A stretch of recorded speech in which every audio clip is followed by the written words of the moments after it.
बिस्मिल्लाहिर्रहमानिर्रहीम। स्टूडेंट्स अस्सलाम वालेकुम। उम्मीद है आप सब लोग खैरियत से होंगे। तो हाजिर है MTH 104 सेट्स एंड लॉजिक के मॉड्यूल नंबर 3-4 के साथ। इस लेक्चर में हम मॉड्यूल नंबर 3 और 4 को कवर करेंगे इंशाल्लाह ताला इजी वे में, और आपको सारी समझ आएगी इंशाल्लाह ताला। ये हमने न्यू मैथमेटिक्स की लेक्चर सीरीज स्टार्ट की है, वर्चुअल यूनिवर्सिटी ऑफ पाकिस्तान का डेफिशिएंसी कोर्स है। तो जो पहले लेक्चर मौजूद हैं वो जो इसमें थ्योरम्स हैं वो बहुत ज़्यादा इंपॉर्टेंट है, उनके प्रूफ तो वहाँ पे प्रूफ्स को स्किप किया गया है। इस वजह से हमने ये न्यू जो लेक्चर सीरीज़ है वो आपके लिए डिज़ाइन की है। तो अगर आपने हमारे चैनल को अभी तक सब्सक्राइब नहीं किया तो प्लीज़ 5 मैथमेटिक्स को लाजमी सब्सक्राइब करें, और अगर आपको हमारी वीडियोज़ पसंद आ रही हैं तो कमेंट करें हमें सजेशन के लिए, लाइक करें वीडियोज़ को और दोस्तों में ज़रूर शेयर करें। तो चलिए स्टार्ट करते हैं अपना आज का लेक्चर। इसमें हमारा सबसे पहला टॉपिक है यूनिवर्सल सेट। इसकी डेफिनेशन पढ़ते हैं कि it is the set that contains all elements under consideration for a particular problem और डिस्कशन।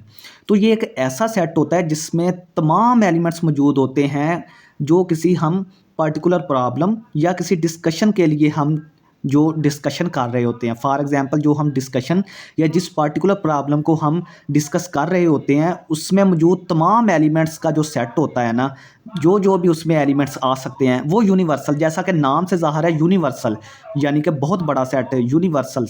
ठीक है, तो ये अंडर कंसिडरेशन जिस चीज़ की हम बात कर रहे होते हैं उसमें मौजूद तमाम सेट्स को हम यूनिवर्सल सेट का नाम देते हैं। जिस तरह के मैं आपको इसकी एग्जांपल देता हूं कि अगर हम फ़र्ज़ करें कि इंग्लिश अल्फ़ाबेट्स की बात कर रहे हैं, अगर हमारी जो कंसिडरेशन है वो इंग्लिश अल्फ़ाबेट है, तो इंग्लिश अल्फ़ाबेट का जो यूनिवर्सल सेट होगा वो ए से लेकर जेड तक तमाम अल्फ़ाबेट्स इसमें आ जाएंगे, क्योंकि हम इंग्लिश अल्फ़ाबेट्स की बात कर रहे हैं ना। इंग्लिश अल्फ़ाबेट्स की बात करेंगे तो इसमें यूनिवर्सल सेट में तमाम एलिमेंट्स इसके आ जाएंगे, क्योंकि हमारी जो कंसिडरेशन है वो अल्फ़ाबेट्स हैं और अल्फ़ाबेट्स 26 होते हैं और ए से लेकर जेड तक तमाम यूनिवर्सल सेट्स में आ जाएंगे। दूसरी एग्जांपल मैं आपको देता हूं कि फ़र्ज़ करें कि अगर हम वर्चुअल यूनिवर्सिटी की बात कर रहे हैं, वर्चुअल यूनिवर्सिटी के स्टूडेंट्स की बात कर रहे हैं, तो वर्चुअल यूनिवर्सिटी के तमाम स्टूडेंट्स तमाम डिपार्टमेंट्स के, कंप्यूटर साइंस, मैथमेटिक्स, बायोलॉजी, इन तमाम जो डिपार्टमेंट्स के स्टूडेंट्स का जो तमाम का सेट होगा, तमाम स्टूडेंट्स का, वो यूनिवर्सल सेट होगा।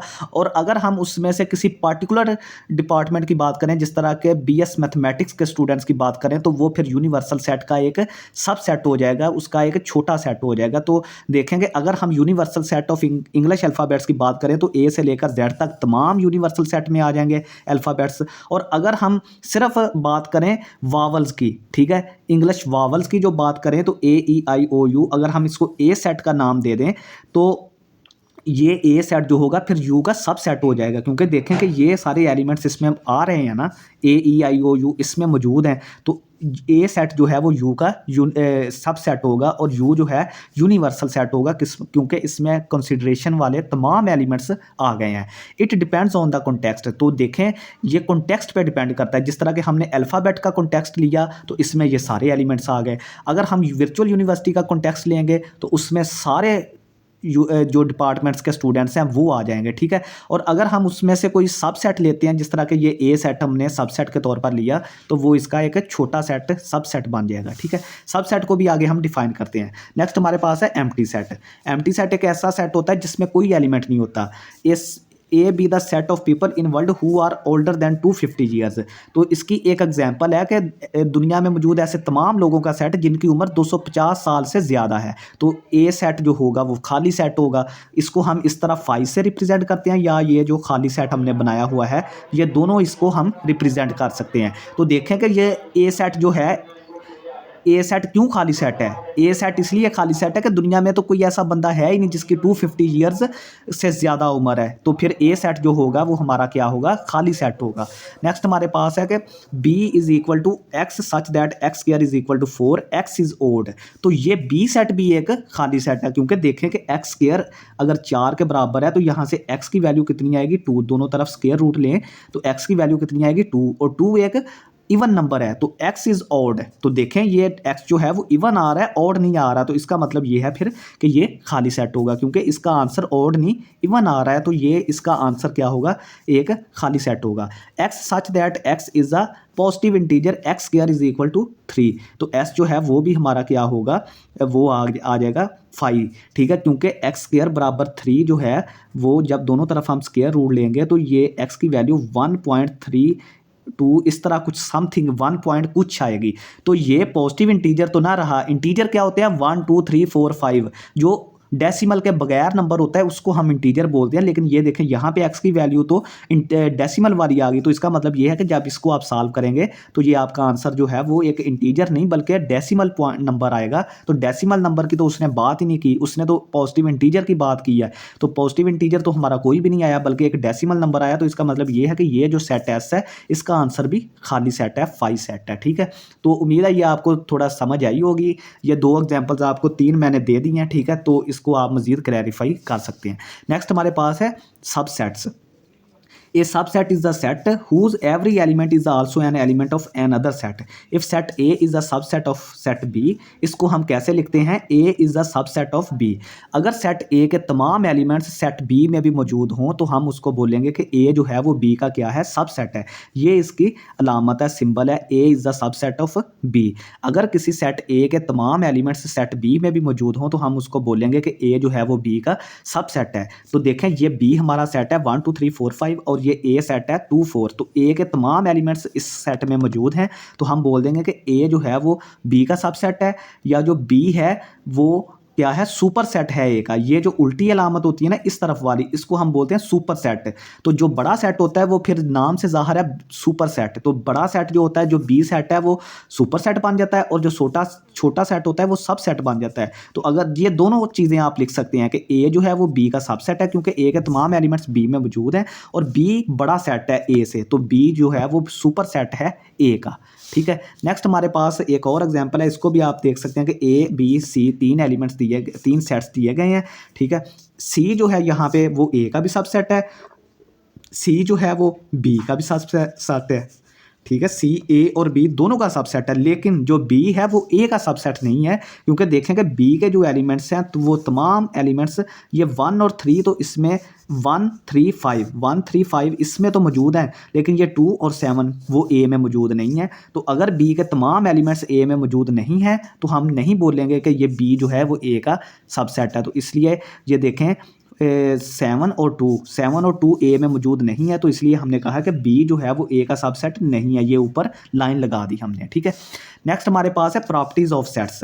एवरी सेट ए, हर सेट जो है वो अपने आप का सबसेट होता है। ये आपने यूनिवर्सल लॉ है, पूरी दुनिया का कानून है कि हर सेट जो होता है वो अपने आप का सबसेट लाजमी होगा। ठीक है, ये खैर यहाँ पे हमारे प्रूव नहीं है, ये MCQs के हवाले से याद रखें।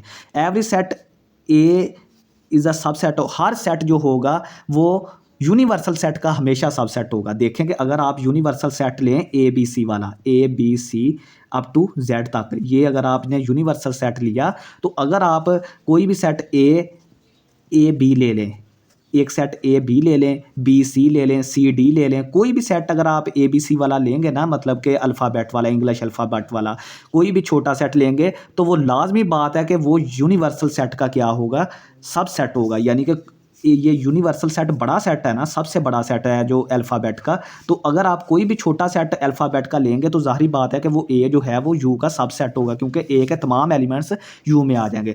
Also 5 is a subset of A, और आपने याद रखना है कि खाली सेट भी खाली सेट जो है वो हर सेट का सबसेट होता है।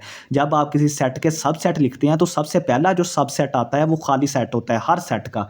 किसी भी सेट के जब आप सबसेट लिखते हैं तो आपने सबसे पहला सबसेट जो है वो 5 लिखना होता है, खाली सेट जिसको एम्प्टी सेट बोलते हैं। तो हर सेट का जो सबसेट, खाली सेट हमेशा हर सेट का सबसेट है।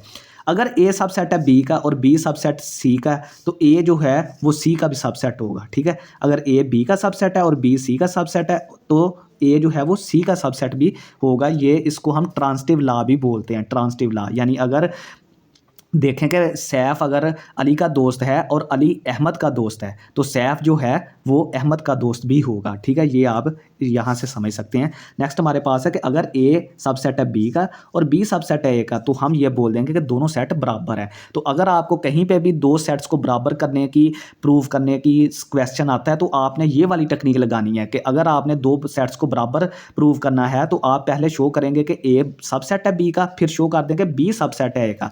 यानी कि जो ए के तमाम एलिमेंट्स हैं वो बी में मौजूद हैं, और बी के जब तमाम एलिमेंट्स ए में मौजूद होंगे तो इसका मतलब ये है कि दोनों सेट्स आपस में बराबर हो गए। यानी देखें कि अगर ए सेट हमारा ए सेट है 1 2 बी सेट जो है वो भी 1 2, ठीक है। देखें कि अगर हम साबित करें कि ए जो बी का सबसेट है, ए सबसेट है बी का, देखें ए के तमाम एलिमेंट्स बी में मौजूद हैं तो ए सबसेट बी का। अब बी के देखें ए में भी मौजूद हैं, बी के एलिमेंट्स ए में भी मौजूद हैं तो बी भी ए का सबसेट है। तो इसका मतलब ये हुआ कि यहाँ से हमने कह दिया कि ए जो है वो बी के बराबर है। नेक्स्ट हमारे पास है proper subset. It is a set in which all elements of set A are contained in set B but A is not equal to B, denoted by A proper set subset. अगर आप नीचे line नहीं ना लगाते, subset की अलामत ये थी नीचे लाइन लगा के, अगर नीचे से लाइन ख़त्म कर दें तो ये अलामत होती है प्रॉपर सबसेट की।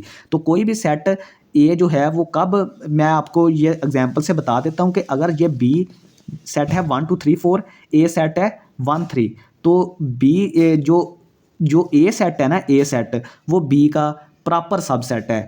वो आपने कैसे चेक करना है कि ए जो है बी का प्रॉपर सबसेट है, कि अगर 1 और 3 के अलावा भी कोई एलिमेंट्स आपको ज़्यादा बी में मिल जाए, अगर एक भी एलिमेंट ए से ज़्यादा मिल जाए, यानी कि देखें कि ए में 1 और 3 है और अगर इसमें आपको एक भी ज़्यादा एलिमेंट मिल गया, 1 और 3 के अलावा आपको बी सेट में कोई और एलिमेंट भी मिल गया, तो जो ए होगा वो बी का प्रॉपर सबसेट हो जाएगा। यानी कि देखें कि ए और बी बराबर नहीं है, इसका मतलब ये है, प्रॉपर सबसेट का मतलब ये भी होता है कि ए जो है वो बी के बराबर नहीं है। देखें ना, ए में 1 और 3 है, बी में 1 2 3 4 है। यानी कि अगर आपका सेट जो छोटा सेट है उसमें फ़र्ज़ करें 2 एलिमेंट्स हैं, तो और बी सेट में आपके पास इन 2 के अलावा भी कोई एक कम से कम एक एलिमेंट अगर मिल गया तो वो आपका क्या होगा, ए जो है वो बी का प्रॉपर सबसेट हो जाएगा। तो इसको हम लिखते हैं A is proper subset of B, ठीक है। नेक्स्ट हमारे पास यूनियन है। यूनियन को आपको पता है कि 2 अगर सेट्स ए और बी आपको दिए गए हैं तो आपने तमाम एलिमेंट्स ले लेने हैं, ए के भी ले लेने हैं, तमाम एलिमेंट्स बी के भी ले लेने हैं और दोनों में जो कॉमन है वो भी लिख लेने हैं। कोई एलिमेंट्स छोड़ना भी नहीं है यूनियन में और कोई एलिमेंट रिपीट भी नहीं करना। तो इसकी मैं डेफिनेशन पढ़ देता हूँ। For any 2 sets A and B denoted by A union B, तो इसको डिनोट कैसे करते हैं, A union B is the set of all elements which belongs to A और बी। ऐसे एलिमेंट्स जो या तो ए को बिलोंग करें, यूनियन में आपने वो एलिमेंट्स लिखने हैं जो या तो ए को बिलोंग करें या बी को बिलोंग करें। तो देखें ए यूनियन बी को अगर हम सेट बिल्डर फॉर्म में लिखें तो वो लिखते हैं कि x such that x belongs to A या एक्स बिलोंग्स टू बी। और का मतलब होता है या, ठीक है, या तो वो ए को बिलोंग कर रहा है या फिर बी को बिलोंग कर रहा है। तो दोनों को जो यूनियन में आपने ए वाले भी लिख लेने हैं और बी वाले भी लिख लेने हैं, ठीक है। तो ये यूनियन आपका हो गया, ठीक है।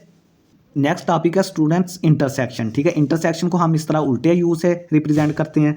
तो 2 सेट्स का इंटरसेक्शन क्या होता है कि जो एलिमेंट ऐसे इंटरसेक्शन में वो एलिमेंट आता है x such that x belongs to A and x belongs to B, यानी कि ऐसा एलिमेंट जो ए को भी बिलोंग करता हो और बी को भी बिलोंग करता हो, यानी कि दोनों में कॉमन एलिमेंट, जो दोनों सेट्स में कॉमन एलिमेंट होगा वो आपने यूनियन में लिखना है। यानी कि वो ए में भी बिलोंग कर रहा हो और बी में भी बिलोंग कर रहा हो, फिर यूनियन इंटरसेक्शन में आएगा। यूनियन में क्या करना था, यूनियन में चाहे वो ए को बिलोंग कर रहा हो या बी को भी बिलोंग कर रहा हो तो वो आपने यूनियन में लिख लेना है। यूनियन में वो एलिमेंट्स आते हैं जो या तो ए को बिलोंग कर रहा हो या फिर बी को बिलोंग कर रहा हो, ठीक है। लेकिन इंटरसेक्शन में जो दोनों को बिलोंग कर रहा हो वो आपने लिखना है। ये कुछ एग्जांपल्स हैं, ये ए सेट दिया है, ये बी दिया है, ये सी दिया है। तो देखें A union B, A union B सबसे पहले। तो ए में पहले सारे आप ए के एलिमेंट्स लिख लें, ए सेट के तमाम एलिमेंट्स लिख लें 1 2 3 4, क्योंकि यूनियन में ए के भी तमाम एलिमेंट्स आएंगे और बी के भी तमाम एलिमेंट्स आएंगे। तो 1 2 3 4 ये देखें 1 2 3 4 लिख लिया। अब बी के लिखने हैं सारे एलिमेंट्स, लेकिन रिपीट नहीं करना। देखें कि 3 और 4 तो हम पहले लिख चुके हैं यूनियन में, ये ए वाले 3 4 पहले लिख चुके हैं, तो इन 2 को आप स्किप कर दें। सिर्फ फिर जो रिपीट नहीं हुए, जो बी में है लेकिन रिपीट नहीं हुए, तो आपने 5 6 7 जो है वो फिर यूनियन में आ जाएगा। क्योंकि 3 4 हमने क्यों नहीं लिखा, क्योंकि ये रिपीट हो जाएगा, ठीक है। इंटरसेक्शन में ए इंटरसेक्शन बी, तो इसमें 3 और 4 आ जाएगा। देखें 3 और 4 इसमें भी है, 3 और 4 इसमें भी है। बाकी ये ए यूनियन सी सेम इसी तरह आपने देख लेना है, ए इंटरसेक्शन सी सेम इसी तरह देख लें, बी यूनियन सी भी इसी तरह देख लें, बी इंटरसेक्शन सी भी आप इजीली देख सकते हैं। नेक्स्ट कुछ प्रॉपर्टीज़ हैं सेट्स की। For any set A and B we have, अगर 2 सेट्स ए और बी हमारे पास हैं तो अगर आप ए इंटरसेक्शन बी लेंगे तो वो क्या चीज़ आएगी, ए इंटरसेक्शन बी, जब आप 2 सेट्स का इंटरसेक्शन लेंगे तो वो हमेशा ए का सबसेट ही होगा। ए इंटरसेक्शन बी जो है वो हमेशा बी का भी सबसेट होगा, ठीक है। यानी कि देखें, क्योंकि ये तो बात आपको ज़ाहिर सामने नज़र आ रही है ना कि इंटरसेक्शन में हम कॉमन एलिमेंट्स लिखते हैं ना, तो कॉमन एलिमेंट्स कौन से होते हैं? जो ए में भी होते हैं, जो बी में भी होते हैं। तो ए इंटरसेक्शन बी जो होता है वो ए का भी फिर सबसेट बन जाएगा, क्योंकि ए में भी वही एलिमेंट्स मौजूद हैं। ए इंटरसेक्शन बी जो है वो बी का सबसेट भी होगा, क्योंकि बी में भी वही कॉमन एलिमेंट्स मौजूद होते हैं, ठीक है। तो ये एक प्रॉपर्टी है, ये आप याद रखें। A is the subset of A union B. तो जो ए यूनियन बी अगर आप लें, अगर आप ए यूनियन बी लें तो ए जो होगा वो उसका सबसेट होगा। क्यों होगा? क्योंकि ए यूनियन बी में हम ए के तमाम एलिमेंट्स लिखते हैं, तो वो ज़ाहिरी बात है जो ए सेट होगा वो ए यूनियन बी का सबसेट बन जाएगा, ठीक है। क्योंकि ए के पहले ए और बी जो दोनों में एलिमेंट्स होते हैं ना, मतलब कि ए के एलिमेंट्स भी और बी के एलिमेंट्स भी, यूनियन में हम वो लिखते हैं, ए के एलिमेंट्स भी और बी के भी। तो जब ए यूनियन बी लेंगे तो फिर ए उसका सबसेट ही होगा ना, क्योंकि ए के एलिमेंट्स भी हमने लिख लिए।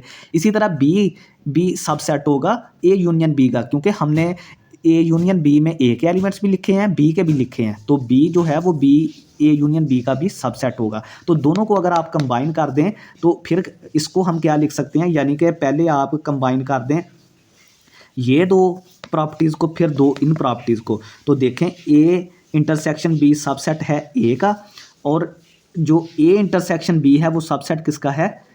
बी का, ठीक है।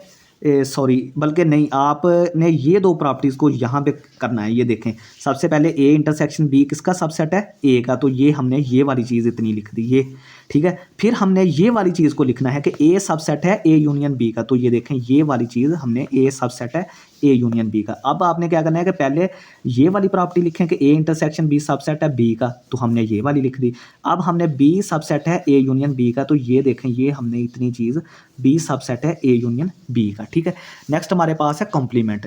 कॉम्प्लीमेंट क्या होता है? Denoted by A complement. इसको इस तरह डिनोट करते हैं। और कॉम्प्लीमेंट में कौन से एलिमेंट्स आते हैं? जो यूनिवर्सल सेट में तो होते हैं लेकिन ए सेट में नहीं होते। अगर आपने ए का कॉम्प्लीमेंट फाइंड आउट करना है तो उसमें आपने ऐसे एलिमेंट्स लिखने हैं जो यूनिवर्सल सेट में हैं लेकिन ए में मौजूद नहीं है। तो देखें कि ये मैंने वही लिखा है कि x such that x belongs to U, यानी कि आपने वो एक्स लेने हैं जो यू को तो बिलोंग कर रहे हैं लेकिन डज नॉट बिलोंग टू ए, लेकिन ए को बिलोंग नहीं कर रहे। इसकी हम एक एग्जांपल देखते हैं कि यूनिवर्सल सेट हमारा A B C up to Z तक है। ए सेट हमारा ये है, बी सेट हमारा ये है, बी सेट हमारा ये है। तो सबसे पहले ए का कॉम्प्लीमेंट फाइंड करते हैं। ए का कॉम्प्लीमेंट क्या होगा कि ऐसे एलिमेंट्स जो यू में तो हैं लेकिन ए में नहीं है, ठीक है। तो देखें कि ए कॉम्प्लीमेंट को हम फिर कैसे लिखते हैं? यू डिफरेंस ए कॉम्प्लीमेंट का क्या मतलब है कि जो यू में है लेकिन ए में नहीं है। यू माइनस ए का क्या मतलब है कि जो यू में एलिमेंट्स मौजूद हैं लेकिन ए में नहीं है, ठीक है। तो देखें अब देखें कि ए में सॉरी तो ए कॉम्प्लीमेंट का क्या मतलब है कि आपने यू माइनस ए करना है, यू में से ए माइनस कर देना है। बी कॉम्प्लीमेंट का क्या मतलब है? यू में से बी माइनस कर देना है, ठीक है। वी कॉम्प्लीमेंट का क्या मतलब है? आपने यू में से वी के एलिमेंट्स को माइनस कर देना है। तो यू माइनस ए, ये यू सेट है, ये ए सेट है, तो आपने यू में से ए वाले एलिमेंट्स को निकाल देना है। तो देखें A B C D E, ए में कौन से एलिमेंट्स हैं? ई तक है ना, ए बी सी डी ई। तो आपने यू में से ए बी सी डी ई निकाल के, तो ए कॉम्प्लीमेंट फिर क्या बच गया? ई से आगे एलिमेंट्स आएंगे F G H so on up to Y Z, ठीक है। तो ये आ जाएगा। बी कॉम्प्लीमेंट में क्या होगा? बी कॉम्प्लीमेंट में आपने यू माइनस बी करना है, यू माइनस बी, यानी कि यू में से बी के एलिमेंट्स निकाल दें। तो यू सेट हमारा ये है, बी सेट है ई एफ जी। तो देखें A B C D, A B C D आ जाएगा, लेकिन ई एफ जी हमने निकाल देना है क्योंकि ये ई एफ जी बी में मौजूद है ना। तो ई एफ जी हमने निकाल के फिर आगे जो एलिमेंट्स बचते हैं ई एफ जी के बाद आ जाएगा H I J K L M N O up to Y Z. तो वी का कंप्लीमेंट क्या होगा? You minus we. वी में कौन से एलिमेंट्स हैं? वावल्स। तो पूरी ए बी सी में से यू में से वावल्स निकाल दें तो पीछे कौन से बचते हैं? कॉन्सोनेंट्स, जिनको हम वावल के अलावा जो एलिमेंट्स होते हैं ए बी सी के उनको हम कॉन्सोनेंट्स बोलते हैं। तो जब हमने वावल्स को माइनस कर दिया तो पीछे कौन से बच गए? कॉन्सोनेंट्स बच गए। ये एक नोट है कि रियल नंबर का जो सेट होता है वो सेट ऑफ रेशनल नंबर और सेट ऑफ इर्रेशनल नंबर, ठीक है। इर्रेशनल नंबर्स को क्यू कॉम्प्लीमेंट से रिप्रेजेंट करते हैं और रैशनल नंबर्स को क्यू से। तो जो set of rational real numbers होता है, सेट ऑफ रियल नंबर्स को आर से रिप्रेजेंट करते हैं। वो सेट ऑफ रियल नंबर जो है वो क्यू यानी कि रैशनल और इर्रेशनल नंबर्स का यूनियन होता है, ठीक है। अब हम पढ़ते हैं डिफरेंस ऑफ टू सेट्स। तो अगर हमारे पास दो सेट्स ए और बी हैं तो उनका डिफरेंस हम कैसे डिनोट करते हैं, A/B या A-B, ये दोनों अलामतें आप इस्तेमाल कर सकते हैं। तो इसमें आपने क्या करना है कि ऐसे एलिमेंट्स जो ए में तो हैं लेकिन बी में नहीं है। ए डिफरेंस बी का क्या मतलब है कि ऐसे एलिमेंट जो ए में तो हैं लेकिन बी में नहीं है। तो इसको लिखने का यही तरीका है कि ऐसे एक्स जो ए को तो बिलोंग कर रहे हैं लेकिन बी को नहीं बिलोंग कर रहे हैं। ये देखें ए डिफरेंस बी, यही मतलब है इसका जो मैंने आपको बताया कि ऐसे एलिमेंट्स जो ए में तो हैं लेकिन बी में नहीं है। तो नेक्स्ट एग्जांपल एक देखते हैं कि ए ये सेट है, बी ये है, सी ये है। तो सबसे पहले ए डिफरेंस बी, यानी कि ऐसे एलिमेंट्स जो ए में हैं लेकिन बी में नहीं है। ए में 1 है, इधर नहीं है तो 1 आ जाएगा। ए डिफरेंस बी में क्या आ जाएगा, 1 आ जाएगा। 2 यहाँ पे है लेकिन यहाँ पे नहीं है तो 2 आ जाएगा। 3 यहाँ पे है, यहाँ पे भी है। 4 यहाँ पे है, यहाँ पे है। ठीक है, तो ये ए डिफरेंस बी, दो सेट्स का जो डिफरेंस है उसकी एग्जांपल। अब बी डिफरेंस सी की बात करें तो देखें बी जो बी में है लेकिन सी में नहीं है। बी डिफरेंस सी का क्या मतलब है, जो बी में है लेकिन सी में नहीं है। तो 3 यहाँ पे नहीं है तो 3 हमने बी डिफरेंस सी में लिख लिया। 4 यहाँ पे नहीं है, 4 लिख लिया। 5 यहाँ पे नहीं है, 5 लिख लिया। लेकिन 6 और 7 यहाँ पे मौजूद हैं तो वो हमने नहीं लिखा। इसी तरह सी डिफरेंस बी का क्या मतलब होता है, सी डिफरेंस बी का मतलब है कि जो सी में मौजूद हैं लेकिन बी में मौजूद नहीं है। इसी तरह देखें कि 6 यहाँ पे मौजूद है, यहाँ पे भी है, हमने नहीं लिखा। 7 यहाँ पे है, यहाँ पे है, हमने नहीं लिखा। 8 यहाँ पे है लेकिन यहाँ पे नहीं है तो हमने लिख लिया। यहाँ पे 9 है लेकिन यहाँ पे नहीं है तो हमने यहाँ पे लिख लिया। ठीक है, नेक्स्ट हमारे पास है सिमेट्रिक डिफरेंस। अगर दो सेट्स हमारे पास ए और बी हैं तो सिमेट्रिक डिफरेंस को हम ए और ये प्लस वाला सर्कल जो है इससे रिप्रेजेंट करते हैं। ए इसको पढ़ते हैं सिमेट्रिक डिफरेंस, ए सिमेट्रिक डिफरेंस बी। तो इसका हम कैसे फाइंड आउट करते हैं सिमेट्रिक डिफरेंस। अच्छा, A union B symmetric difference कैसे फाइंड करेंगे कि पहले उसका ए यूनियन बी फाइंड करें, फिर ए इंटरसेक्शन बी लें और फिर दोनों का ए यूनियन बी और ए इंटरसेक्शन बी का आपने क्या करना है, डिफरेंस ले लेना है। देखें ए यूनियन बी लेंगे तो एक सेट आएगा, ए इंटरसेक्शन बी लेंगे तो एक सेट आएगा, दोनों का फिर डिफरेंस लेंगे तो आपके पास सिमेट्रिक डिफरेंस आ जाएगा। दूसरा फार्मूला ये है, दो फार्मूले हैं सिमेट्रिक डिफरेंस के कि पहले आपने ए डिफरेंस बी फाइंड आउट कर लें, फिर बी डिफरेंस ए फाइंड आउट करके जो दो सेट्स आएंगे उनका यूनियन लेंगे तो वो भी आपका यही आ जाएगा। तो ये मैंने एक एग्जांपल सॉल्व किया, 3 सेट्स हैं हमारे पास ए बी सी। तो ए सिमेट्रिक डिफरेंस बी हमने फाइंड करना है तो पहले ये वाला फार्मूला लगाएं, A union B difference A intersection B. तो पहले देखें कि मैंने ए यूनियन बी जब फाइंड किया तो ये सेट आ गया, ए इंटरसेक्शन बी फाइंड किया तो ये वाला सेट आ गया। अब इनका डिफरेंस फाइंड करें तो ये वाला इनका सिमेट्रिक डिफरेंस बन जाएगा। अब दूसरा फार्मूला, ये वाला फार्मूला लगा के भी आप फाइंड आउट करेंगे तो आंसर आपका सेम आएगा। अब बी सिमेट्रिक डिफरेंस सी भी मैंने उसी फार्मूले से ये वाला फार्मूला इस्तेमाल करके B union C difference B intersection C, तो ये दो सेट्स आएंगे, इसका फिर डिफरेंस लें तो सिमेट्रिक डिफरेंस आ जाएगा। तो ये था स्टूडेंट्स हमारा आज का लेक्चर। उम्मीद है आपको समझ आई होगी। थोड़ी सी प्रैक्टिस करें, इंशाल्लाह ताला आपको उस कंसेप्ट क्लियर हो जाएंगे। चैनल को लाजमी सब्सक्राइब कीजिएगा। बहुत शुक्रिया, अल्लाह हाफिज़।